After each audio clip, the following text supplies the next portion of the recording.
लघवीचा मार्ग अरुंद झाला असेल तर त्यासाठी एक पंकज जोशी स्टेप आहे ती दाखवायची. समजा लघवीचा मार्ग अरुंद झाला असेल आणि अख्खा लघवीचा मार्ग बिघडला असेल तर कुलकर्णी युरोप्लास्टी करून दाखवायची, जी जगभर प्रसिद्ध आहे.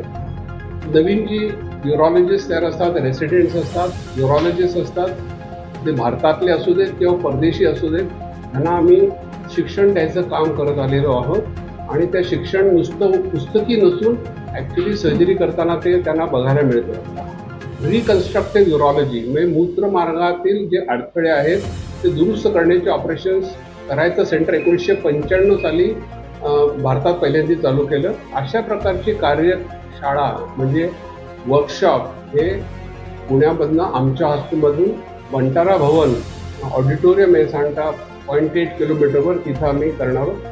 आमच्याकडे 40 पेशंट ॲडमिटेड आहेत. आम्ही सांगता 30 ऑपरेशन्स कमीत कमी करून दाखवणार.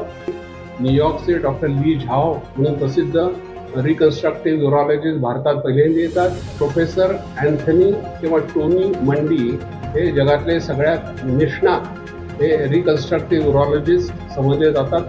ते लंडनमध्ये प्रोफेसर ऑफ न्यूरोलॉजी आहेत, ते पण ऑपरेशन्स करून दाखवणार आहेत. आमच्या या कार्यशाळेमध्ये जवळजवळ 3 ब्रिटिश, 3 अमेरिकन आणि अनेक बाकीचे देशातले लोक सर्जरी डेमॉन्स्ट्रेट करून दाखवणार आहेत. आमच्याकडे सांगता 500 ते 600 डेलिगेट्स कार्यशाळेमध्ये असतील आणि 2 दिवस हा कार्यक्रम चालेल, 7 आणि 8 डिसेंबर.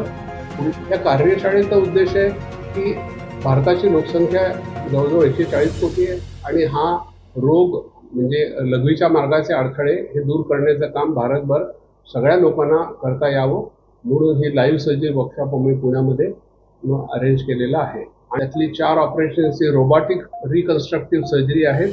तर लघवीच्या मार्गातला जर का अडथळा असेल, ॲक्सिडेंटमध्ये लघवीचा मार्ग तुटला असेल तो जोडायचं आणि ज्याला लघवी गळते अशा पेशंटला कृत्रिम स्नायू बसवायचा. ज्याला नपुंसकता आली आहे अशा पेशंटला फिनाईल प्रोसेसेस घालायचा. नंतर रोबोटिक रिकन्स्ट्रक्टिव्ह सर्जरी म्हणजे गर्भाशयाचं ऑपरेशन केल्यानंतर जर का लघवी वजायको वजानल फिस्टुला किंवा युरेटो वजानल फिस्टुलामुळे गळत असेल तर ती रिपेअर करायचं ऑपरेशन जे पूर्वीच्या काळी कापून ऑपरेशन करायला लागायचं ते आता रोबोटिकली करून आम्ही दाखवणार आहोत. हे युरोपूल नावाचं 100 बेडचं हॉस्पिटल, अद्ययावत हॉस्पिटल पुण्यामध्ये माणेरमध्ये आम्ही जनतेला अर्पण केलं. भारतामध्ये 100 बेडचं फक्त 3 हॉस्पिटल्स आहेत न्यूरोलॉजीची आणि त्यातलं हा 3रं पुण्यामध्ये महाराष्ट्रामध्ये पहिलं आहे. आपल्याकडे कुठले रुग्ण असतील आणि त्यांना समजा लघवीच्या मार्गाचे काही त्रास असतील, अडथळा असेल, लघवी गळत असेल, नपुंसकता आलेली असेल तर त्यांच्यासाठी आमचं रुग्णालय उघडं आहे.